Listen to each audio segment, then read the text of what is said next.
죄의 열매와 하나님의 은혜입니다. 제가 주일학교 때, 그러니까 40년 전이에요. 40년 전에 주일학교 선생님이 우리 교회를 떠나가시면서 마지막 설교를 하시는 그 이야기가 떠오릅니다. 선생님이 마지막 설교를 하시면서 눈물을 흘리며 설교를 하셨어요. 그때 제가 초등학교 3학년이었는데 저희 학년 남자애들이 한 7명 되는데 다 말썽꾸러기였어요. 그 교회에서 얼마나 많은 말썽을 부렸는지 아마 그 선생님 속을 제일 많이 썩여 드렸던 것 같아요. 그런데 그때 그 선생님이 마지막 설교에서 썼던 그 예화가 40년이 지났지만 잊혀지지 않는 아주 깊은 인상에 남는 이야기가 있어요. 그 이야기가 어떤 이야기냐면 어떤 집에 부모님 말을 참 안 듣는 아이가 하나 있었어요. 그 아이가 어느 날 부모님에게 조릅니다. 자전거를 좀 사주세요. 아마 말을 잘 듣고 착한 아들이었으면 금방 사줬을지도 모르겠어요. 그런데 그 부모가 사주기는 사주는데 한 가지 제안을 합니다. 한 달 동안 네가 착한 일을 많이 하고 말썽을 부리지 않으면 자전거를 사주겠다는 거예요. 그러면서 작은 십자가를 벽에다 딱 걸어놓고 네가 잘못할 때마다 여기다가 압정을 하나씩 박을 거야. 그리고 네가 만약에 착한 일을 하면 그 잘못했던 압정을 떼어줄게. 그리고 나중에 30일 지나서 압정이 하나도 안 달려 있으면 그때 자전거를 사주마. 부모가 이렇게 약속을 합니다. 얼마나 기뻐요. 네 하고 좋아했던 그 아들이 다음 날부터 말을 잘 들었을까요? 안 들어요. 다음 날에도 열심히 말 듣지 않고 말썽 부리고 심부름도 안 하고 그래요. 그때마다 부모가 압정 하나씩 그 십자가에 박습니다. 그리고 한 열흘 정도 남으니까 이 아이가 보니까 십자가에 압정이 가득해요. 이러다 자전거 선물을 받지 못하겠구나. 정신을 차리고 열심히 공부도 하고 부모님 말씀도 듣고 심부름도 하고 그랬어요. 그때마다 부모님이 압정을 하나씩 다 띄워줍니다. 30일이 되니까 십자가의 압정이 하나도 안 남았어요. 자전거를 선물을 받습니다. 근데 나중에 그 십자가를 자세히 보니까 거기에 뭐가 남았어요? 아주 그 멀쩡했던 그 십자가가 그 압정 자국으로 그냥 흉물스럽게 남아있는 그 십자가가 남아있더라라는 얘기가 그 이야기입니다. 선물을 받기는 했지만 그 멀쩡하고 예뻤던 십자가가 아주 못 자국으로 가득했다는 것이에요. 그게 바로 뭐예요? 죄의 결과이고 죄의 흔적이라는 것입니다. 예수님이 우리를 위해서 십자가에 못 박히실 때는 아마 3개의 못으로 못이 박혔어요. 양손과 양 발을 십자가에 못 박았습니다. 그 고통은 우리를 위한 고통이었어요. 그 십자가의 고통으로 우리가 죄 용서받은 것입니다. 그럼에도 불구하고 우리는 여전히 여러 가지 범죄함으로 말미암아 주님을 다시 그 십자가에 못 박고 있지 않은지 우리는 돌이켜봐야 돼요. 3개의 못도 부족해서 더 많은 못으로 예수님을 십자가에 못 박고 있지는 않은지 우리는 돌이켜봐야 한다는 것이에요. 우리가 지난주에 다윗이 밧세바를 간음하고 그 남편 우리아를 죽게 한 다음에 나단 선지자를 통해서 당신이 그 죄인이다, 당신이 그 살인자다라는 그런 선고를 받게 됐어요. 그래서 다윗이 그 자리에서 제가 잘못했습니다, 회개를 해요. 그러자 하나님께서 용서해 주셨어요. 그래서 사무엘하 12장 13절에 여호와께서도 당신의 죄를 사하셨나니 당신이 죽지 아니하려니와. 다윗이 죽을 죄를 주었는데 하나님께 회개했더니 하나님께서 살게 하셨다는 것이에요. 그러나 이 나단 선지자를 통해서 또 다른 심판의 메시지가 있었어요. 뭐냐면 사무엘하 12장 10절에 칼이 내 집에서 영영 떠나지 아니하리라 라는 말씀입니다. 다윗의 생명은 보존되었지만 칼이 그 집에서 영영 떠나지 않는 그 심판은 남아있어요. 하나님은 긍휼로 은혜로 죄를 용서해 주셨어요.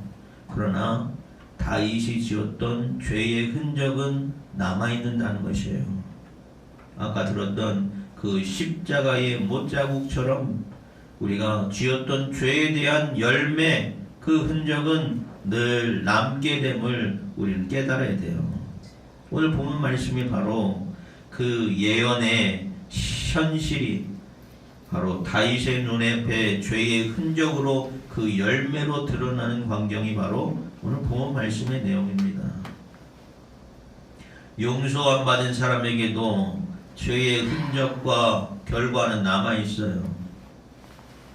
하나님으로부터 용서받았지만 그 죄로 말미암는 흔적과 열매가 우리의 삶 가운데 나타난다고요. 그러므로 우리는 날마다 범죄하지 아니하려고, 죄짓지 아니하려고 주의해야 돼요. 오늘 말씀을 통해서 하나님의 용서, 그리고 하나님의 은혜, 또 하나님의 신실하심에 대해서 말씀을 통해 깨닫게 되는 여러분 되시기 바랍니다. 아멘. 어떤 사람이 죄에 대해서 그런 말을 해요. 나는 이 세상 내 마음대로 살다가 나중에 죽기 1분 전에 내가 회개하면 되지 않겠어요? 그런 말 하는 사람이 있어요. 이 세상 내 마음대로 내 뜻대로 살다가 죽기 전에 내가 회개하면 용서받을 수 있잖아요.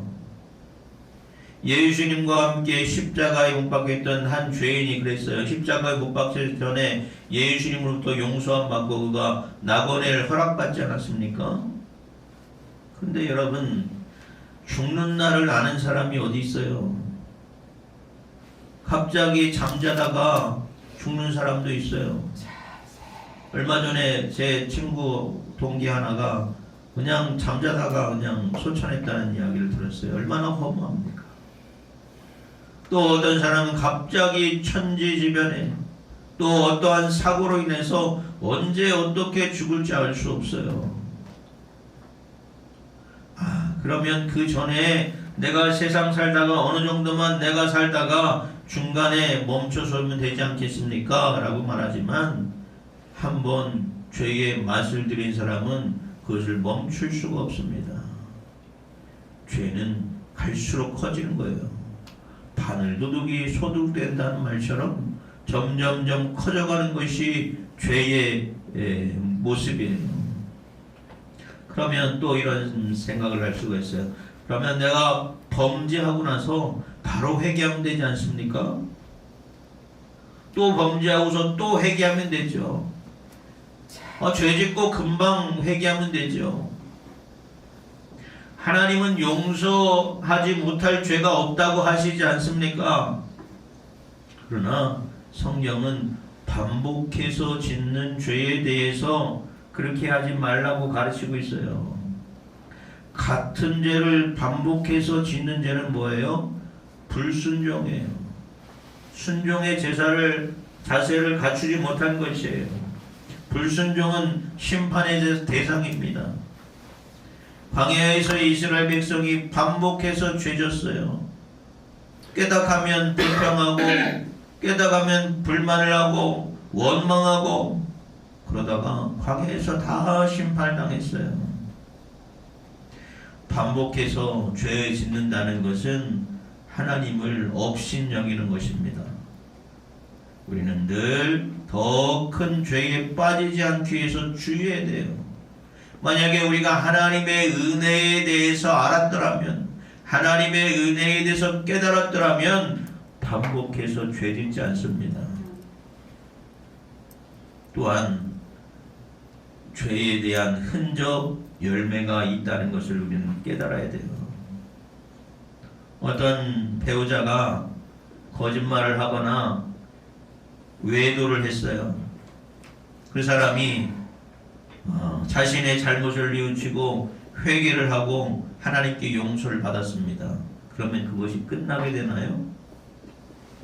하나님과의 영적인 관계는 회복되어졌다 할지라도 나의 외도나 나의 거짓말로 내 배우자가 그 마음에 상처받은 것은 그 신뢰는 쉽게 회복되지 않는다는 것이에요. 그러면 어떻게 돼요? 평생을 의심 속에서, 서운함 속에서, 서먹함 속에서 죄의 흔적을 감당하면서 살아야 돼요. 나는 이제 정직하게 되었지만, 이제는 신실하게 되었지만 내 배우자가 한번 상처난 그 가슴은 쉽게 치유가 되지 않아요. 위로가 되지 않아요. 평생 동안 그 상처를 보듬어야 되는 것이에요. 또 어떤 사람은 음란물이나 중독이나 탐욕이나 각종 폭언과 비방의 습관을 가졌던 사람이 어느 날 자신의 잘못을 뉘우치고 회개해요. 하나님 관계를 회복하게 되었지만 그 삶 속에서 죄의 습관은 계속 남아요. 죄의 유혹이 생겨요. 마약하는 사람이 왜 쉽게 마약을 끊지 못합니까? 담배 피는 사람이 왜 담배를 끊지 못해요? 술 취한 사람이 왜 술을 끊지 못해요? 그것이 죄의 습관이 남아있기 때문에 그래요. 그래서 평생을 영적인 싸움을 하다가 그 싸움의 죄의 흔적 가운데 살아가게 되는 것이에요. 또 어떤 사람은 자녀에게 폭언을 하는 부모가 있어요. 나중에 그 부모가 회개를 합니다. 이제는 하나님 앞에서 신실한 부모가 되었어요. 그런데 그 죄의 결과와 흔적이 어떻게 남냐? 그 자녀가 아버지로부터 어머니부터 받았던 그 폭력, 그 폭언이 자라면서 처음 어릴 때는 내가 힘이 없지만 자라면서 부모에 대한 징후가 생겨요. 또 자신이 부모가 되었을 때에 자신의 자녀에게 부모에게 받았던 폭언과 폭력을 행사하는 일들이 많이 있습니다. 이 모든 것들이 바로 죄의 열매입니다. 이 모든 것들이 다 죄의 흔적이에요. 그래서 우리는 죄를 멀리해야 돼요. 빠르게 회개하고 돌이킬 수 있는 여러분 되시기 바랍니다. 그러면 다윗의 집안에 일어났던 이 다윗의 범죄의 흔적은 무엇이냐? 오늘 본문 말씀 가운데 나왔던 이 말씀, 이 사건입니다. 이전에도 장자 암놈이 이복누이 다말을 간음한 사건이 있어요. 그러자 그 셋째 아들은 다말과 친누이예요. 자기 누이가 간음당하신 걸 알고 그 장자 형을 죽입니다. 그리고 나서 이 압살롬이 나중에 반역을 일으키는 사건까지 나타나요. 한 사람의 죄 때문에 그 자녀들 사이에서 계속적으로 죄의 흔적이 남고 비극이 남아요. 다윗에게는 7명의 아내가 있어요. 그 아내들이 서로 낳은 자식들 가운데 서로 반목의 역사가 나고 범죄가 마치 사슬처럼 엉켜진 그 가족의 비극들이 다윗의 범죄로 말미암아 나타나게 된 거예요. 그래서 나단 선지자가 다윗에게 이야기했잖아요. 칼이 내 집에서 영영 떠나지 아니하리라. 그 말씀이 그의 삶 가운데서 실현되었다는 것이에요. 오늘 본 말씀이 바로 그 전쟁 장면이 그 비극의 절정을 이뤄요. 바로 그 압살롬의 반란이 있습니다. 다윗의 셋째 아들 압살롬, 자기 첫째 형 암놈을 죽였던 그 압살롬이 사실은 어떻게 보면 친족 살인이잖아요. 왕으로서 그 압살롬을 용서하지 말고 벌해댔어요. 그런데 나중에 숨어있던 이 압살롬을 데려옵니다. 근데 2년 동안 같은 왕궁에 있으면서도 압살롬을 만나지 않아요. 얼굴을 대면하지 않아요. 왜 그래요? 압살롬의 죄에서 자신의 죄를 본 거예요. 자신의 자녀들에게서 벌어졌던 그 범죄들이 자신으로부터 말미암은 것을 아는 거예요. 자신이 간음죄를 저질렀잖아요. 그랬더니 암놈이 간음죄를 저질렀어요. 자신이 우리야를 죽였잖아요. 그랬더니 압살롬이 그 형을 죽였어요.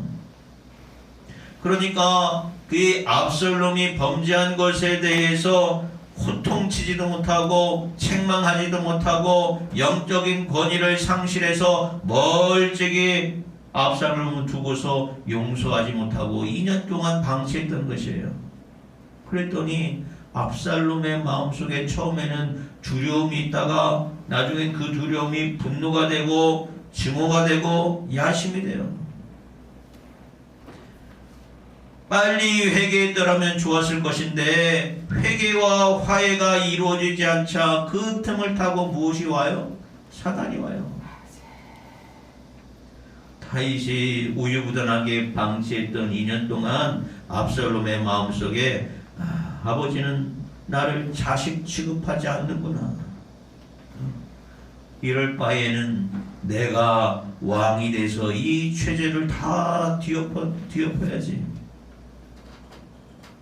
2년 동안 방치했던 그 방치가 반역으로 틈을 탄 거예요. 압살롬이 어떻게 합니까? 성문 어귀에서 서 있다가 억울한 문제를 갖고 있는 사람들이 재판을 받으러 올 때에 그들 사람들의 이야기를 들어줘요. 그리고 그들의 편이 되어주고 그들의 손을 잡아주고 그를 위로해줬어요. 그랬더니 사람들의 마음이 압살롬에게 향해요. 야, 다윗 왕은 저 왕궁에서 아무것도 하지 않는데 그 아들 압살롬 잘생겼거든요. 키도 크거든요. 머리 모발도 풍성해서 누가 보더라도 흠모할 만한 그런 압살롬이거든요. 사람들의 마음이 압살롬에게 향해요. 성경은 그것을 압살롬이 백성의 마음을 훔쳤다고 했어요. 왜? 의도하는 바가 있기 때문에 반역을 꿈꾸면서 백성들의 마음을 훔친 것이에요. 그래서 이 압살롬이 헤브론에 가서 스스로 내가 이스라엘의 왕이다 반란을 일으켜요. 많은 사람들이 압살롬의 마음이 갔는데 많은 사람이 따르지 않겠습니까? 압살롬이 반역을 일으키자 다윗은 신발도 제대로 신지 못하고 도망쳤다라고 성경은 이야기하고 있습니다. 게다가 이 반란에서 다윗 왕이 최측근인 아히도벨 그의 책사였어요. 아히도벨의 말은 마치 하나님의 말씀과 같다고 그랬어요. 왜? 모든 전략들을 아주 지혜롭게 했기 때문에. 그 책사 아히도벨이 다윗을 배반을 해요. 압살롬이 다윗을 남겨두고 간 그 후궁들과 궁전에서 옥상에서 동침케 합니다. 이것은 뭐예요? 다윗 왕위를 압살롬이 이어받았다. 왕위를 완전히 승계했다는 것을 만천하에 폭로하는 것이에요. 그러나 이것은 뭐예요? 나단 선지자의 예언이 이루어진 사건이에요. 사무엘하 12장 11절에 내가 내 집에 재앙을 일으키고 내가 내 눈앞에서 내 아내를 빼앗아 내 이웃들에게 주리니 그 사람들이 백주에 내 아내들과 통침하리라. 다윗이 행했던 그 간음의 역사가 이 압살롬에게 이어졌어요. 그런데 어찌됐건 간에 하나님께서 다윗의 편이 되어주셨어요. 왜? 하나님이 다윗과 함께 하시기 때문에. 압살롬의 밤라는 나중에 다윗의 군대에 의해서 제압을 당합니다. 제압할 때에 이 오늘 본 말씀에 다윗이 이야기를 합니다. 요압과 아비새와 이때 군대 장관들에게 이야기해요. 5절 말씀에 나를 위하여 소년 압살롬을 너그러이 대접하라. 압살롬이 비록 반역을 일으켰지만 아버지 앞에서 죽을 죄를 지었지만 불효막심한 죄인이지만 아버지의 입장에서는 이 철없는 아들 죽임을 당하는 것은 너무나 안타까운 것이에요. 그래서 군대 장관들에게 목숨만은 살려달라. 우리 아들 목숨만을 살려달라라고 요청을 하는 것이에요. 그러나 압살롬이 군대와 맞서 싸우다가 도망할 때에 큰 상수리 나무 아래에서 그 머리채가 상수리 나무에 걸립니다. 노새는 빠져나고 그 상수리 나무에 압살롬은 대롱대롱 매달려 있어요. 요압 장군이 가서 어떻게 합니까? 창으로 찔러 죽여요. 얼마나 비극적인 역사예요.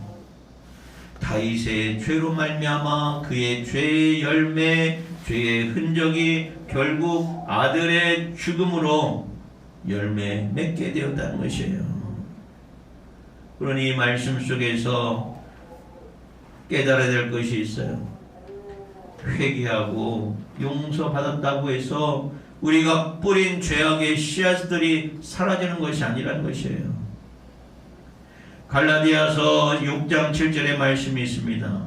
사람이 무엇으로 심든지 그대로 거두리라 했어요. 사랑과 화평으로 심으면 사랑과 화평이 나타나지만 죄악의 씨를 뿌리고 욕망의 씨를 뿌리면 그 욕망의 씨, 죄악의 씨가 자라나서 열매 맺게 된다는 것입니다. 만약에 다윗이 압살롬을 죽인 다윗이 암놈을 죽인 그 압살롬을 용서했더라면, 화해했더라면 2년 동안의 시간 동안에 어떻게든 그를 회개시키고 용서했더라면 이런 비극은 나타나지 않았을 것이에요. 그러나 전쟁의 승리를 끝났지만 전쟁 승리를 끝나는 순간에 다윗이 첫 번째 묻는 전황은 뭐예요? 소년 압살롬이 살았느냐? 잘 있느냐? 압살롬의 죽음의 소식을 듣고 다윗이 문 위층으로 올라가서 울부짖습니다. 내 아들 압살롬아, 내 아들 압살롬아, 내가 너를 대신하여 죽었더라면 압살롬 내 아들아라고 울부짖어요. 단순한 슬픔이 아닙니다. 끝내 이루지 못하는 화해로 말미암는 통곡이에요. 압살롬을 성으로 불러들였을 때에 2년 동안의 화해를 하고 회개를 시키고 했더라면, 용서를 했더라면 이와 같은 비극이 나타나지 않을 거예요. 그래서 어쩌면 다윗에게는 더 큰 슬픔이었을 것이에요. 내가 왜 그때 용서하지 못했을까? 내가 왜 그때 이해하지 못했을까? 왜 안아주지 못했을까? 여러분, 깨어진 관계를 예수 그리스도를 통해서 화해를 시키신 것이 바로 하나님의 은혜와 역사인 줄 믿으시기 바랍니다. 하나님은 우리와 화해시키기 위해서 독생자 아들을 예수 그리스도의 십자가에 못 박게 하셨어요. 그러나 다윗은 그러하지 못했어요. 로마서 5장 8절의 말씀이 있습니다. 우리가 아직 죄인 되었을 때에 그리스도께서 우리를 위하여 죽으심으로 하나님께서 우리에 대한 자기의 사랑을 확증하셨느니라 했어요. 우리가 하나님의 사랑을 기억해야 하는 이유는 우리가 그 사랑을 받았다는 것이에요. 그래야만 다윗처럼 그때 왜 내가 안아주지 못했을까? 그때 내가 왜 화해하지 않았을까? 그때 왜 내가 용서하지 않았을까? 차라리 내가 죽는 것이 나았을 것을 하면서 후회만 남게 되는 것입니다. 다윗의 이야기는 이렇게 비극으로 끝나지 않아요. 다윗의 죄도 압살롬의 반역도 그 슬픔도 하나님은 그 가운데 주신 언약을 깨뜨리지 않습니다. 사무엘하 7장에 하나님께서 다윗에게 약속하셨어요. 내 집과 내 나라가 내 앞에서 영원히 보존되고 내 왕위가 영원히 견고하리라. 이러한 슬픔이 있지만 결국 솔로몬을 통해서 다윗의 왕위가 계속됩니다. 인간은 때로 실패합니다. 실패할 때가 많이 있어요. 그러나 하나님의 신실하심은 여전히 계속되어진다는 것이에요. 다윗 집안에 있는 그 불행과 비극의 한복판 속에서도 하나님께서는 그 언약의 줄을 놓지 않고 계속해서 이어져 나감을 우리는 말씀을 통해서 깨달아요. 오늘 우리에게 주시는 그 위로 하나님의 신실하심을 깨닫는 여러분 되시기 바랍니다. 오늘 우리는 화해해야 할 시간, 또 용서해야 할 시간을 놓치지 말아야 돼요. 온전한 화해와 용서가 되어지지 않으면 그것은 결국은 비극으로 끝날 수밖에 없어요. 오늘 다윗의 이야기 앞서서 우리가 깨달아야 될 것은 바울이 에베소서에서 우리에게 분명한 답을 해주었다는 것이에요. 에베소 4장 26절에서 27절에 분을 내어도 죄를 짓지 말며 해가 지도록 분을 품지 말고 마귀에게 틈을 주지 말라. 다윗이 압살롬과 화해를 미루지 않았더라면, 사단이 틈탈 기회를 주지 않았더라면 이러한 비극은 나타나지 않아요. 또 바울이 이야기를 해요. 너희는 서로 친절하게 하며 불쌍히 여기며 서로 용서하기를 하나님이 그리스도 안에서 너희를 용서하심과 같이 하라. 그리스도께서 이미 우리를 위해서 죽으셨고 또 그 사랑으로 우리를 하나님과 화해하게 하셨어요. 원수되었던 우리가 예수 그리스도의 십자가의 은혜와 사랑으로 화해가 된 줄 믿으시기 바랍니다. 그러므로 우리에게는 다윗에게 없었던 힘이 있습니다. 어떤 힘이냐? 그리스도 안에서 용서함 받은 힘이에요. 우리가 받은 그 용서함으로 용서하고 화해하고 나눌 수 있는 여러분 되시기를 주님의 이름으로 축원합니다. 죄의 결과, 죄의 흔적은 사랑으로 덮어야 되는 거예요. 다윗의 눈물은 뒤늦은 눈물이었어요. 홀로 슬퍼하며 눈물 지으며 한숨 짓는 그 기회가 오늘 우리에게는 주어졌습니다. 그러므로 오늘 우리에게는 아직 시간이 있음을 깨달으시고 더 이상 죄 짓지 않고 속히 회개하고 또한 죄의 열매, 죄의 흔적이 자라나지 않도록 사랑으로 품을 수 있는 여러분 되시기 바랍니다. 또한 해가 지도록 분을 품지 말라. 사단이 틈타지 않도록 여러분의 삶 속에서 사랑으로 화해하고 사랑으로 용서할 수 있는 복된 성도의 삶이 되시기를 주님의 이름으로 축원합니다. 다윗처럼 뒤늦게 후회한 것이 아니라 그리스도 안에서 내가 받은 사랑, 내가 받은 용서를 기억하며 오늘 화해의 자리로 나가서 하나님의 은혜, 사랑을 드러낼 수 있는 복된 성도의 삶이 되시기를 주님의 이름으로 축원합니다. 기도하겠습니다. 죄의 열매와 하나님의 은혜입니다.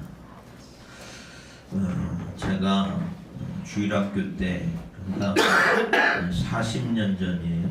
40년 전에 주일학교 선생님이 우리 교회를 떠나가시면서 마지막 설교를 하시는 그 이야기가 떠오릅니다. 선생님이 마지막 설교를 하시면서 눈물을 흘리며 설교를 하셨어요. 그때 제가 초등학교 3학년이었는데 저희 학년 남자애들이 한 7명 되는데 다 말썽꾸러기였어요. 그 교회에서 얼마나 많은 말썽을 부렸는지 아마 그 선생님 속을 제일 많이 썩여 드렸던 것 같아요. 그런데 그때 그 선생님이 마지막 설교에서 썼던 그 예화가 40년이 지났지만 잊혀지지 않는 아주 깊은 인상에 남는 이야기가 있어요. 그 이야기가 어떤 이야기냐면 어떤 집에 부모님 말을 참 안 듣는 아이가 하나 있었어요. 그 아이가 어느 날 부모님에게 조릅니다. 자전거를 좀 사주세요.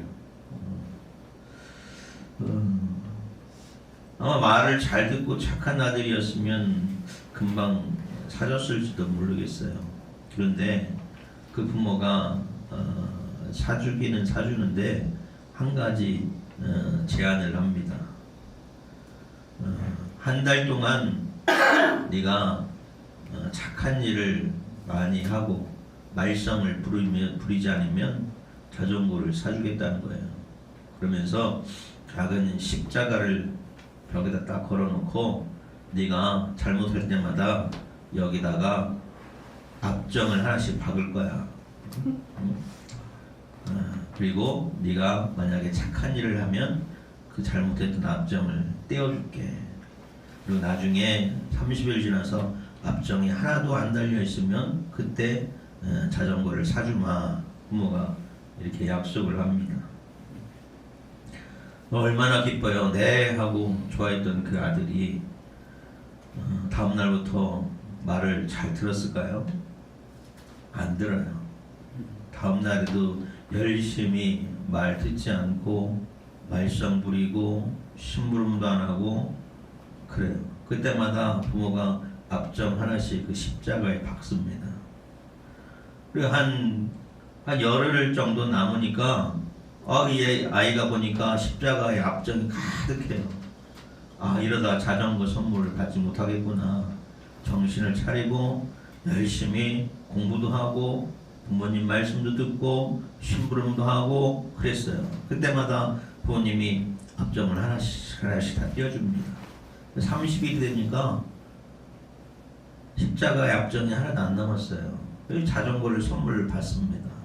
근데 나중에 그 십자가를 자세히 보니까 거기에 뭐가 남았어요? 아주 그 멀쩡했던 그 십자가가 그 압정 자국으로 그냥 흉물스럽게 남아있는 그 십자가가 남아있더라라는 얘기가 그 이야기입니다. 선물을 받기는 했지만 그 멀쩡하고 예뻤던 십자가가 아주 못 자국으로 가득했다는 것이에요. 그게 바로 뭐예요? 죄의 결과이고 죄의 흔적이라는 것입니다. 예수님이 우리를 위해서 십자가에 못 박히실 때는 아마 3개의 못으로 못이 박혔어요. 양손과 양 발을 십자가에 못 박았습니다. 그 고통은 우리를 위한 고통이었어요. 그 십자가의 고통으로 우리가 죄 용서받은 것입니다. 그럼에도 불구하고 우리는 여전히 여러 가지 범죄함으로 말미암아 주님을 다시 그 십자가에 못 박고 있지 않은지 우리는 돌이켜봐야 돼요. 3개의 못도 부족해서 더 많은 못으로 예수님을 십자가에 못 박고 있지는 않은지 우리는 돌이켜봐야 한다는 것이에요. 우리가 지난주에 다윗이 밧세바를 간음하고 그 남편 우리아를 죽게 한 다음에 나단 선지자를 통해서 당신이 그 죄인이다, 당신이 그 살인자다라는 그런 선고를 받게 됐어요. 그래서 다윗이 그 자리에서 제가 잘못했습니다, 회개를 해요. 그러자 하나님께서 용서해 주셨어요. 그래서 사무엘하 12장 13절에 여호와께서도 당신의 죄를 사하셨나니 당신이 죽지 아니하려니와. 다윗이 죽을 죄를 주었는데 하나님께 회개했더니 하나님께서 살게 하셨다는 것이에요. 그러나 이 나단 선지자를 통해서 또 다른 심판의 메시지가 있었어요. 뭐냐면 사무엘하 12장 10절에 칼이 내 집에서 영영 떠나지 아니하리라 라는 말씀입니다. 다윗의 생명은 보존되었지만 칼이 그 집에서 영영 떠나지 않는 그 심판은 남아있어요. 하나님은 긍휼로 은혜로 죄를 용서해 주셨어요. 그러나 다윗이 지었던 죄의 흔적은 남아있는다는 것이에요. 아까 들었던 그 십자가의 못자국처럼 우리가 지었던 죄에 대한 열매, 그 흔적은 늘 남게 됨을 우리는 깨달아야 돼요. 오늘 본문 말씀이 바로 그 예언의 현실이 바로 다윗의 눈앞에 죄의 흔적으로 그 열매로 드러나는 광경이 바로 오늘 본문 말씀의 내용입니다. 용서 안 받은 사람에게도 죄의 흔적과 결과는 남아있어요. 하나님으로부터 용서받았지만 그 죄로 말미암는 흔적과 열매가 우리의 삶 가운데 나타난다고요. 그러므로 우리는 날마다 범죄하지 아니하려고, 죄짓지 아니하려고 주의해야 돼요. 오늘 말씀을 통해서 하나님의 용서, 그리고 하나님의 은혜, 또 하나님의 신실하심에 대해서 말씀을 통해 깨닫게 되는 여러분 되시기 바랍니다. 아멘. 어떤 사람이 죄에 대해서 그런 말을 해요. 나는 이 세상 내 마음대로 살다가 나중에 죽기 1분 전에 내가 회개하면 되지 않겠어요? 그런 말 하는 사람이 있어요. 이 세상 내 마음대로 내 뜻대로 살다가 죽기 전에 내가 회개하면 용서받을 수 있잖아요. 예수님과 함께 십자가에 못 박혔던 한 죄인이 그랬어요. 십자가에 못 박히기 전에 예수님으로부터 용서함 받고 그가 낙원을 허락받지 않았습니까? 근데 여러분, 죽는 날을 아는 사람이 어디 있어요? 갑자기 잠자다가 죽는 사람도 있어요. 얼마 전에 제 친구 동기 하나가 그냥 잠자다가 그냥 소천했다는 이야기를 들었어요. 얼마나 허무합니까? 또 어떤 사람은 갑자기 천지지변에 또 어떠한 사고로 인해서 언제 어떻게 죽을지 알 수 없어요. 그러면 그 전에 내가 세상 살다가 어느 정도만 내가 살다가 중간에 멈춰서면 되지 않겠습니까? 라고 말하지만 한번 죄의 맛을 들인 사람은 그것을 멈출 수가 없습니다. 죄는 갈수록 커지는 거예요. 바늘도둑이 소독된다는 말처럼 점점점 커져가는 것이 죄의 모습이에요. 그러면 또 이런 생각을 할 수가 있어요. 그러면 내가 범죄하고 나서 바로 회개하면 되지 않습니까? 또 범죄하고서 또 회개하면 되죠. 죄 짓고 금방 회개하면 되죠. 하나님은 용서하지 못할 죄가 없다고 하시지 않습니까? 그러나 성경은 반복해서 짓는 죄에 대해서 그렇게 하지 말라고 가르치고 있어요. 같은 죄를 반복해서 짓는 죄는 뭐예요? 불순종이에요. 순종의 자세를 갖추지 못한 것이에요. 불순종은 심판의 대상입니다. 광야에서 이스라엘 백성이 반복해서 죄졌어요. 깨닫하면 불평하고 깨닫하면 불만을 하고 원망하고 그러다가 광야에서 다 심판당했어요. 반복해서 죄 짓는다는 것은 하나님을 업신여기는 것입니다. 우리는 늘 더 큰 죄에 빠지지 않기 위해서 주의해야 돼요. 만약에 우리가 하나님의 은혜에 대해서 알았더라면, 하나님의 은혜에 대해서 깨달았더라면 반복해서 죄 짓지 않습니다. 또한 죄에 대한 흔적, 열매가 있다는 것을 우리는 깨달아야 돼요. 어떤 배우자가 거짓말을 하거나 외도를 했어요. 그 사람이 자신의 잘못을 뉘우치고 회개를 하고 하나님께 용서를 받았습니다. 그러면 그것이 끝나게 되나요? 하나님과의 영적인 관계는 회복되어졌다 할지라도 나의 외도나 나의 거짓말로 내 배우자가 그 마음에 상처받은 것은 그 신뢰는 쉽게 회복되지 않는다는 것이에요. 그러면 어떻게 돼요? 평생을 의심 속에서, 서운함 속에서, 서먹함 속에서 죄의 흔적을 감당하면서 살아야 돼요. 나는 이제 정직하게 되었지만, 이제는 신실하게 되었지만 내 배우자가 한번 상처난 그 가슴은 쉽게 치유가 되지 않아요. 위로가 되지 않아요. 평생 동안 그 상처를 보듬어야 되는 것이에요. 또 어떤 사람은 음란물이나 중독이나 탐욕이나 각종 폭언과 비방의 습관을 가졌던 사람이 어느 날 자신의 잘못을 뉘우치고 회개해요. 하나님 관계를 회복하게 되었지만 그 삶 속에서 죄의 습관은 계속 남아요. 죄의 유혹이 생겨요. 마약하는 사람이 왜 쉽게 마약을 끊지 못합니까? 담배 피우는 사람이 왜 담배를 끊지 못해요? 술 취한 사람이 왜 술을 끊지 못해요? 그것이 죄의 습관이 남아있기 때문에 그래요.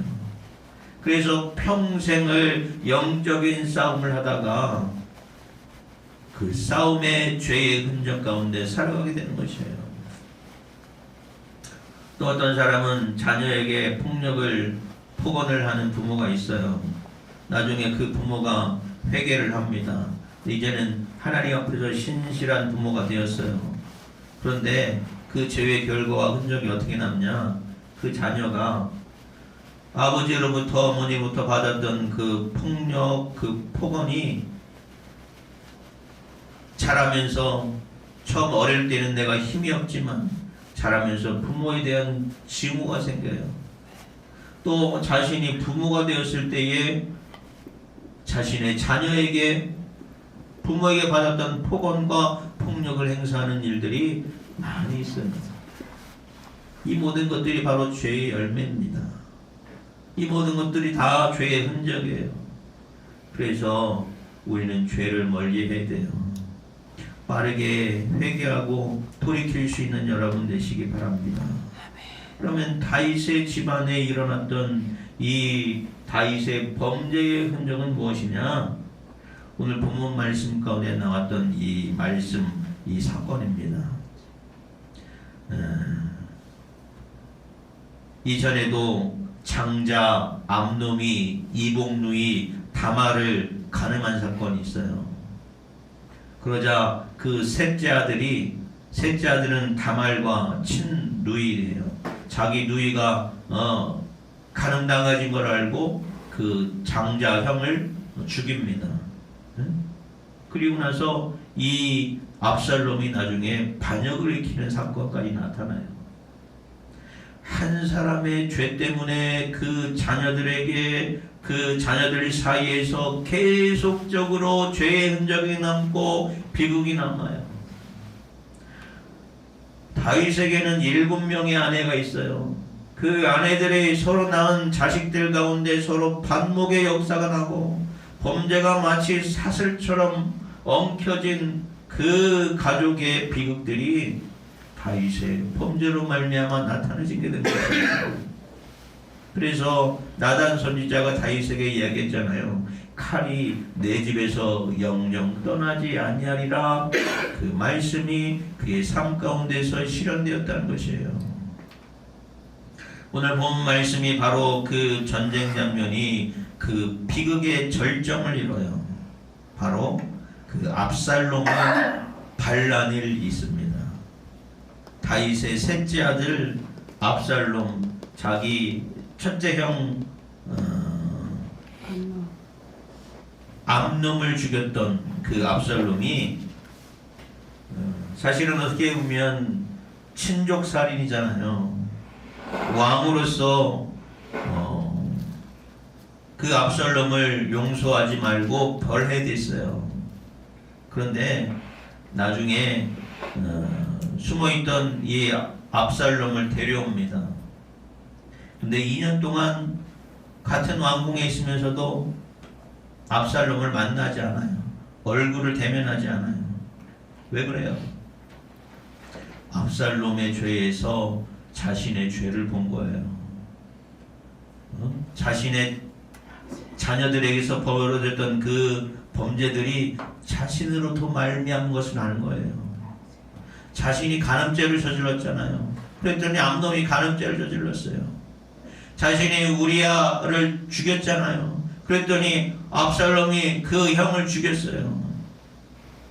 그러니까 그 압살롬이 범죄한 것에 대해서 호통치지도 못하고 책망하지도 못하고 영적인 권위를 상실해서 멀찍이 압살롬을 두고서 용서하지 못하고 2년 동안 방치했던 것이에요. 그랬더니 압살롬의 마음속에 처음에는 두려움이 있다가 나중엔 그 두려움이 분노가 되고 증오가 되고 야심이 돼요. 빨리 회개했더라면 좋았을 것인데 회개와 화해가 이루어지지 않자 그 틈을 타고 무엇이 와요? 사단이 와요. 다윗이 우유부단하게 방치했던 2년 동안 압살롬의 마음속에 아버지는 나를 자식 취급하지 않는구나. 이럴 바에는 내가 왕이 돼서 이 죄를 다 뒤엎어야지. 2년 동안 방치했던 그 방치가 반역으로 틈을 탄 거예요. 압살롬이 어떻게 합니까? 성문 어귀에서 서 있다가 억울한 문제를 갖고 있는 사람들이 재판을 받으러 올 때에 그들 사람들의 이야기를 들어줘요. 그리고 그들의 편이 되어주고 그들의 손을 잡아주고 그를 위로해줬어요. 그랬더니 사람들의 마음이 압살롬에게 향해요. 야, 다윗 왕은 저 왕궁에서 아무것도 하지 않는데 그 아들 압살롬 잘생겼거든요. 키도 크거든요. 머리 모발도 풍성해서 누가 보더라도 흠모할 만한 그런 압살롬이거든요. 사람들의 마음이 압살롬에게 향해요. 성경은 그것을 압살롬이 백성의 마음을 훔쳤다고 했어요. 왜? 의도하는 바가 있기 때문에 반역을 꿈꾸면서 백성들의 마음을 훔친 것이에요. 그래서 이 압살롬이 헤브론에 가서 스스로 내가 이스라엘의 왕이다 반란을 일으켜요. 많은 사람들이 압살롬의 마음이 갔는데 많은 사람이 따르지 않겠습니까? 압살롬이 반역을 일으키자 다윗은 신발도 제대로 신지 못하고 도망쳤다라고 성경은 이야기하고 있습니다. 게다가 이 반란에서 다윗 왕이 최측근인 아히도벨 그의 책사였어요. 아히도벨의 말은 마치 하나님의 말씀과 같다고 그랬어요. 왜? 모든 전략들을 아주 지혜롭게 했기 때문에. 그 책사 아히도벨이 다윗을 배반을 해요. 압살롬이 다윗을 남겨두고 간 그 후궁들과 궁전에서 옥상에서 동침케 합니다. 이것은 뭐예요? 다윗 왕위를 압살롬이 이어받았다. 왕위를 완전히 승계했다는 것을 만천하에 폭로하는 것이에요. 그러나 이것은 뭐예요? 나단 선지자의 예언이 이루어진 사건이에요. 사무엘하 12장 11절에 내가 내 집에 재앙을 일으키고 내가 내 눈앞에서 내 아내를 빼앗아 내 이웃들에게 주리니 그 사람들이 백주에 내 아내들과 통침하리라. 다윗이 행했던 그 간음의 역사가 이 압살롬에게 이어졌어요. 그런데 어찌됐건 간에 하나님께서 다윗의 편이 되어주셨어요. 왜? 하나님이 다윗과 함께 하시기 때문에. 압살롬의 반란은 나중에 다윗의 군대에 의해서 제압을 당합니다. 제압할 때에 이 오늘 본 말씀에 다윗이 이야기를 합니다. 요압과 아비새와 이때 군대 장관들에게 이야기해요. 5절 말씀에 나를 위하여 소년 압살롬을 너그러이 대접하라. 압살롬이 비록 반역을 일으켰지만 아버지 앞에서 죽을 죄를 지었지만 불효막심한 죄인이지만 아버지의 입장에서는 이 철없는 아들 죽임을 당하는 것은 너무나 안타까운 것이에요. 그래서 군대 장관들에게 목숨만은 살려달라. 우리 아들 목숨만을 살려달라라고 요청을 하는 것이에요. 그러나 압살롬이 군대와 맞서 싸우다가 도망할 때에 큰 상수리 나무 아래에서 그 머리채가 상수리 나무에 걸립니다. 노새는 빠져나고 그 상수리 나무에 압살롬은 대롱대롱 매달려 있어요. 요압 장군이 가서 어떻게 합니까? 창으로 찔러 죽여요. 얼마나 비극적인 역사예요. 다윗의 죄로 말미암아 그의 죄의 열매, 죄의 흔적이 결국 아들의 죽음으로 열매 맺게 되었다는 것이에요. 그러니 말씀 속에서 깨달아야 될 것이 있어요. 회개하고 용서받았다고 해서 우리가 뿌린 죄악의 씨앗들이 사라지는 것이 아니라는 것이에요. 갈라디아서 6장 7절의 말씀이 있습니다. 사람이 무엇으로 심든지 그대로 거두리라 했어요. 사랑과 화평으로 심으면 사랑과 화평이 나타나지만 죄악의 씨를 뿌리고 욕망의 씨를 뿌리면 그 욕망의 씨, 죄악의 씨가 자라나서 열매 맺게 된다는 것입니다. 만약에 다윗이 압살롬을 죽인 다윗이 암놈을 죽인 그 압살롬을 용서했더라면, 화해했더라면 2년 동안의 시간 동안에 어떻게든 그를 회개시키고 용서했더라면 이런 비극은 나타나지 않았을 것이에요. 그러나 전쟁의 승리를 끝났지만 전쟁 승리를 끝나는 순간에 다윗이 첫 번째 묻는 전황은 뭐예요? 소년 압살롬이 살았느냐? 잘 있느냐?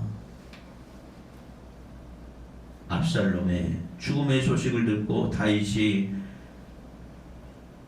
문 위층으로 올라가서 울부짖습니다. 내 아들 압살롬아, 내 아들 압살롬아, 내가 너를 대신하여 죽었더라면 압살롬 내 아들아라고 울부짖어요. 단순한 슬픔이 아닙니다. 끝내 이루지 못하는 화해로 말미암는 통곡이에요. 압살롬을 성으로 불러들였을 때에 2년 동안의 화해를 하고 회개를 시키고 했더라면, 용서를 했더라면 이와 같은 비극이 나타나지 않을 거예요. 그래서 어쩌면 다윗에게는 더 큰 슬픔이었을 것이에요. 내가 왜 그때 용서하지 못했을까? 내가 왜 그때 이해하지 못했을까? 왜 안아주지 못했을까? 여러분, 깨어진 관계를 예수 그리스도를 통해서 화해를 시키신 것이 바로 하나님의 은혜와 역사인 줄 믿으시기 바랍니다. 하나님은 우리와 화해시키기 위해서 독생자 아들을 예수 그리스도의 십자가에 못 박게 하셨어요. 그러나 다윗은 그러하지 못했어요. 로마서 5장 8절의 말씀이 있습니다. 우리가 아직 죄인 되었을 때에 그리스도께서 우리를 위하여 죽으심으로 하나님께서 우리에 대한 자기의 사랑을 확증하셨느니라 했어요. 우리가 하나님의 사랑을 기억해야 하는 이유는 우리가 그 사랑을 받았다는 것이에요. 그래야만 다윗처럼 그때 왜 내가 안아주지 못했을까? 그때 내가 왜 화해하지 않았을까? 그때 왜 내가 용서하지 않았을까? 차라리 내가 죽는 것이 나았을 것을 하면서 후회만 남게 되는 것입니다. 다윗의 이야기는 이렇게 비극으로 끝나지 않아요. 다윗의 죄도 압살롬의 반역도 그 슬픔도 하나님은 그 가운데 주신 언약을 깨뜨리지 않습니다. 사무엘 하 7장에 하나님께서 다윗에게 약속하셨어요. 내 집과 내 나라가 내 앞에서 영원히 보존되고 내 왕위가 영원히 견고하리라. 이러한 슬픔이 있지만 결국 솔로몬을 통해서 다윗의 왕위가 계속됩니다. 인간은 때로 실패합니다. 실패할 때가 많이 있어요. 그러나 하나님의 신실하심은 여전히 계속 되어진다는 것이에요. 다윗 집안에 있는 그 불행과 비극의 한복판 속에서도 하나님께서는 그 언약의 줄을 놓지 않고 계속해서 이어져 나감을 우리는 말씀을 통해서 깨달아요. 오늘 우리에게 주시는 그 위로 하나님의 신실하심을 깨닫는 여러분 되시기 바랍니다. 오늘 우리는 화해해야 할 시간, 또 용서해야 할 시간을 놓치지 말아야 돼요. 온전한 화해와 용서가 되어지지 않으면 그것은 결국은 비극으로 끝날 수밖에 없어요. 오늘 다윗의 이야기 앞서서 우리가 깨달아야 될 것은 바울이 에베소서에서 우리에게 분명한 답을 해주었다는 것이에요. 에베소 4장 26절에서 27절에 분을 내어도 죄를 짓지 말며 해가 지도록 분을 품지 말고 마귀에게 틈을 주지 말라. 다윗이 압살롬과 화해를 미루지 않았더라면, 사단이 틈탈 기회를 주지 않았더라면 이러한 비극은 나타나지 않아요.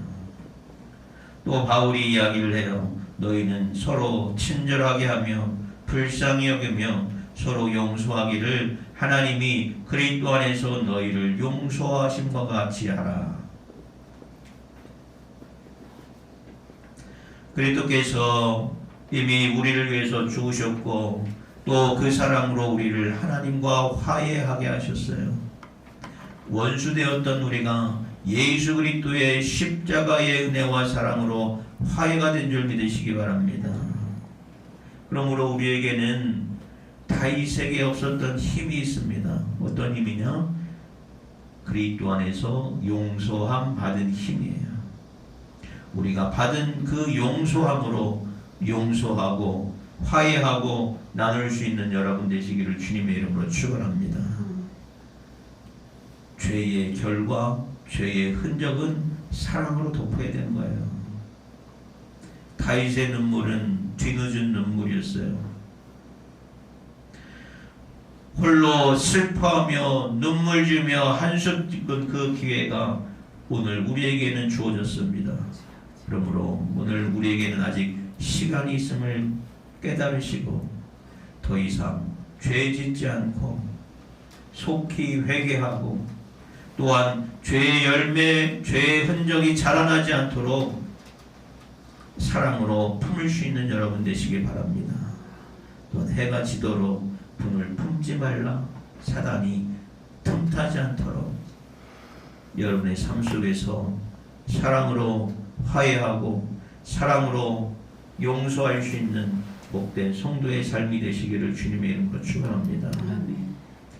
다윗처럼 뒤늦게 후회한 것이 아니라 그리스도 안에서 내가 받은 사랑, 내가 받은 용서를 기억하며 오늘 화해의 자리로 나가서 하나님의 은혜, 사랑을 드러낼 수 있는 복된 성도의 삶이 되시기를 주님의 이름으로 축원합니다. 기도하겠습니다.